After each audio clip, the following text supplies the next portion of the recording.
மாது உறைந்தாள். எழுதியவர்கள் நக்ஸ் காஸ். ஆண் குரலில் கோமதி சங்கர், பெண் குரலில் Divya Ramalingam. Music and sound effects வாகு மாசான். Recorded at the studio. அத்தியாயம் 19. ரிப்போர்ட்டை கீழே வைத்ததும் அவனுடைய மூளை சுறுசுறுப்பாக இயங்கி கேஸ் ஃபைல்களை தேடத் தொடங்கியது.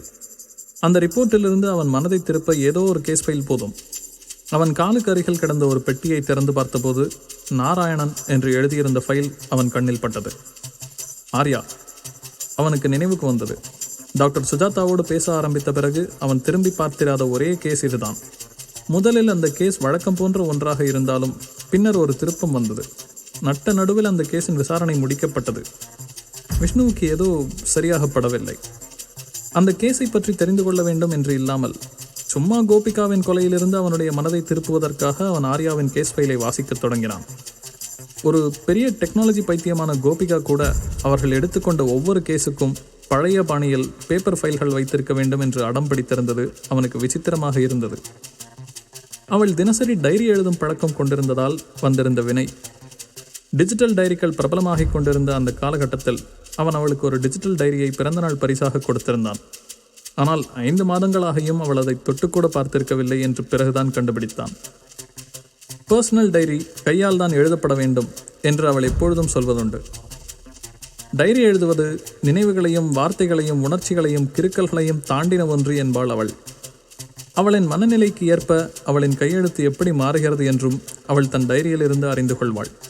அவன்தான் கம்ப்யூட்டரில் கேஸ் ஃபைல்கள் வைத்திருந்தான் என்றாலும் அவன் இந்த விஷயத்தில் அவ்வளவு சிரத்தையாக இருந்ததில்லை என்பதால் அந்த மாதிரி ஃபைல்கள் ரொம்பவே சொற்பமாக இருந்தன. ஆனால் பேப்பர் ஃபைல்கள் மிக ஒழுக்கமாக பத்திரப்படுத்தப்பட்டிருந்தன. ரசீதுகள், ஃபோட்டோக்கள், ஃபிலிம் ரோல்கள், மெமரி கார்டுகள், கால் ரெக்கார்டுகள், ஒவ்வொரு கேஸுக்கும் தொடர்புடைய எல்லாமே. அவற்றை வாசிக்க ஆரம்பித்ததும் ஆங்காங்கே கோபிகாவின் கையெழுத்தில் அவளுடைய தனிப்பட்ட கருத்துக்களும் இருந்ததை அவன் கண்டுகொண்டான். ஆர்யாவோட ஆஃபீஸுக்கு போகணும், விஷ்ணு கிட்ட சொல்லணும் என்று ஒரு பக்கத்தில் எழுதியிருந்தாள். விஷ்ணுவை இதுக்கு ஆதாரம் கண்டுபிடிக்க சொல்லணும் என்று இன்னொரு பக்கத்தில் எழுதியிருந்தாள். மீனா உபயோகப்படுவாளா என்று இன்னொரு பக்கத்தில் இருந்தது. அப்படியே தேதி வாரியாக ஆவணங்களை புரட்டி பார்த்தபொழுது அவன் ஆர்யாவின் ஆஃபீஸில் இருந்து சுட்டு கொண்டு வந்திருந்த இமெயிலின் பிரிண்ட் அவுட் அவன் கண்ணில் பட்டது. அப்படியே நினைவில் பின்னோக்கி சென்று ஆர்யாவின் ஆஃபீஸில் அத்தனை பேரின் முன்னாலேயே பட்ட பகலில் அப்படி ஒரு முக்கியமான ஆதாரத்தை திறமையாக கவர்ந்து கொண்டு வந்த தன் சாமர்த்தியத்தை நினைத்து பார்த்தான். அதன் மேல் ஒரு சின்ன தாளில் சூப்பர், இன்னும் அதிக பணமா என்ற சிகப்பு மையில் கோபிகாவின் கையெழுத்து இருந்ததை அவன் கண்டான். ஆனாலும் அதன் மேல் விரக்தியாக பென்சிலால் அடிக்கப்பட்டு யூசாவில் அடுத்த முறை வேற மாதிரி பேசணும் என்று அதே கையெழுத்தில் நேர்த்தியாக எழுதியிருந்ததையும் கண்டான். அந்த சம்பவம் அரைகுறையாக அவனுக்கு ஞாபகத்துக்கு வந்தது. அவன் அந்த பிரிண்ட் அவுட்டை கொடுத்ததும் கோபிகா மகிழ்ச்சியில் மிதந்தாள். அதை காட்டி மிஸ்டர் நாராயணனிடம் பேசி அவர் செலவிலேயே அவனும் அவளும் ஆர்யாவை வேவு பார்க்க வெளியூருக்கு செல்ல முடியுமா என்று அவள் முயற்சிக்க இருந்தாள். ஆனால் அன்று மாலையே கடுகடுவென்ற முகத்தோடு மிஸ்டர் நாராயணன் கேஸை முடித்து கொள்ள சொல்லிவிட்டார் என்றும் இதற்கு மேல் பணம் தரமாட்டார் என்றும் சொன்னாள். ஒரு நொடி அவளின் கண்ணில் தெரிந்த ஏமாற்றத்தை விஷ்ணு உணர்ந்தான். கிளையண்ட் செலவில் வேவு பார்க்க வெளியூர் செல்ல வேண்டும் என்பது அவளுடைய நீண்ட நாள் கனவு. ஒரு நொடியில் அந்த கனவு தவிடுபடியாகி இருந்தது. பேசாமல் அவனே சொந்த செலவில் அவர்கள் இருவருக்கும் ஒரு வெளியூர் பயணத்தை ஏற்பாடு செய்யலாமா என்று யோசித்துவிட்டு விஷ்ணு அந்த எண்ணத்தை கைவிட்டிருந்தான். அவர்களின் சின்ன பிசினஸுக்கு இப்படி ஒரு பயணம் கட்டுப்படி ஆகாது. அவனுக்கு தன்னுடைய குடும்ப சொத்திலிருந்து செலவழிக்க மனம் ஒப்பவில்லை. அவனுடைய குடும்பத்தை பற்றியும் எக்கச்சக்கமான சொத்துக்கு தான் ஒரே வாரிசு என்றும் கோபிகாவிடம் சொல்லியிருந்தால் என்ன ஆகியிருக்கும் என்று யோசித்தான். ஒருவேளை நடந்ததெல்லாம் வேறு மாதிரி இருந்திருக்கலாம். அவர்கள் இருவரும் கல்யாணம் பண்ணிக்கொண்டு 2 குழந்தைகள், ஃபார்ம் ஹவுஸ், கோபிகா விரும்பிய நாட்டிலெல்லாம் ஹாலிடே ஹவுஸ், விலை உயர்ந்த கார்கள், வெளிநாட்டு பயணங்கள் என்று ஆடம்பரமாக வாழ்ந்திருக்கலாம்.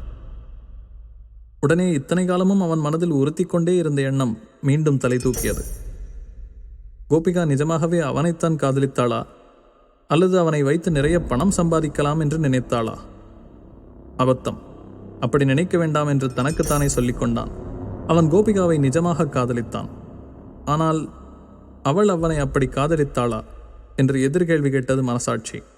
அந்த கேள்விக்கு அவனிடம் தெளிவான பதில் இல்லை. புதிதாக ஒரு விஷயத்தை புரிந்து கொண்டான். ஆனால் அது என்ன என்று சட்டென்று மறந்தும் போனான். அந்த ஃபைலை பெட்டியில் வைக்கப் போனபோது அதற்கு கீழே இருந்த மிஸ்டர் காமத் என்ற பெயர் எழுதிய ஃபைல் கண்ணில் பட்டது. தற்செயலாக அதை எடுத்தான். கமல் ஒரு பணத்தாசை பிடித்தவள் என்று சில நாட்கள் முன்னர் அவர்கள் சந்தித்த பொழுது சுஜய் கோபமாகச் சொல்லியிருந்தார். ஆனால் விஷ்ணு கமலும் அவளுடைய அப்பாவும் பேசியதை ரெக்கார்ட் செய்திருந்ததில் அப்படி எந்த விஷயமும் இல்லை. ஒரு பிரைவேட் டிடெக்டிவாக மனிதர்களை சரியாக ஆழம் பார்க்கும் திறன் அவனுக்கு இருந்ததாக அவனுக்கு எப்பொழுதுமே ஒரு சின்ன பெருமை உண்டு. அவனை பொறுத்தவரை கமல் அப்படி இல்லை. நிஜமாகவே சுஜயை காதலித்தாள். இந்த ஃபைலில் கோபிகா ஏதாவது கருத்து எழுதியிருக்கிறாளா என்று புரட்டி பார்த்த அவன் ஏமாந்து போகவில்லை. முந்தைய ஃபைலில் எழுதியிருந்தது போலவே இதிலும் விஷ்ணுவை இதை செய்யச் சொல்ல வேண்டும், அதை செய்யச் சொல்ல வேண்டும் என்ற மாதிரியான துணுக்குகள் எங்கும் நிறைந்திருந்தன. குறிப்பாக ஒரு துணுக்கு அவனை இழுத்து நிறுத்தியது. மிஸ்டர் காமத்துக்கு என்ன வேணும்? பாசிட்டிவ் ரிசல்ட்டுக்கும் நெகட்டிவ் ரிசல்ட்டுக்கும் என்ன விலைன்னு பார்க்கணும் என்று எழுதியிருந்தாள். விஷ்ணுவுக்கு அது சரியாக படவில்லை. அவர்களின் வேலை நேர்மையாக விசாரித்து உண்மையை கண்டுபிடிப்பதுதான். அதற்கு என்ன விலை என்று ஏன் யோசிக்க வேண்டும் என்று நினைத்தான். அதோடு பாசிட்டிவ் நெகட்டிவ் என்று அவள் எதை குறிப்பிடுகிறாள் என்றும் யோசித்தான். ஆர்வம் அதிகமாகி மேலும் வேகமாக பக்கங்களை புரட்டி இதுபோல் வேறு ஏதும் கண்ணில் படுகிறதா என்று பார்த்தான். ஒரு பிளாஸ்டிக் கவரில் கமல் அவள் அப்பாவிடம் பேசியதை ரெக்கார்ட் செய்திருந்த கேசட்டையும் பார்த்தான். அந்த உரையாடலை கேட்ட பிறகுதான் விஷ்ணுவுக்கு கமல் சுஜயை நிஜமாக காதலிக்கிறாள் என்று உறுதியாக இருந்தது. தான் நினைத்தது போலவே கமலுக்கு பணத்தின் மேல் ஆசை இல்லை என்று நினைத்து கொண்டான் விஷ்ணு. அந்த கேசட்டின் பின்னால் ஒரு சின்ன தாளில் கமலோடு உரையாடல் என்று எழுதி அதற்கு கீழேயே எப்படி வேண்டுமென்றாலும் பயன்படுத்தி கொள்ளலாம் என்றும் எழுதியிருந்தது. அதை வாசித்ததும் அவனுக்கு நிலையே கொள்ளவில்லை. எப்படி பயன்படுத்த நினைத்தாள் என்று யோசித்தான். அவன் மனதில் ஒரு உருவகம் ஏற்கனவே தோன்றியிருந்தது. அது உண்மையாக இருக்கக்கூடாது என்று அவன் ஆசைப்பட்டாலும் சமீபத்தில் சுஜயை சந்தித்த அனுபவம் அதை மேலும் உறுதிப்படுத்தியது. அடுத்த பக்கத்தில் அவன் வேவு பார்க்க போன நாள் ஒன்றில் எங்கோ சாப்பிட்டதற்கான பில் மட்டும் இருந்தது. அதற்கும் அடுத்த பக்கத்தில் வேறு ஒரு கேசட் அதேபோல் பிளாஸ்டிக் கவரில் இருந்தது. அந்த கேஸில் அப்படி மற்றொரு கேசட் இருந்ததாகவோ அதை பற்றி கோபிகா தன்னிடம் சொல்லியிருந்ததாகவோ அவனுக்கு சுத்தமாக நினைவில்லை.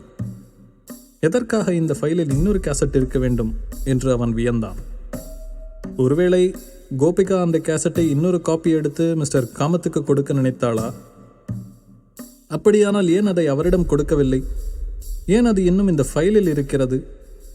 இந்த கேள்விகள் எல்லாம் அவனுடைய மூளைக்குள் நடனமாடத் தொடங்கிய பொழுது அந்த கேசட்டின் அருகிலும் ஒரு சிறு குறிப்பு இருந்ததை கண்டான்.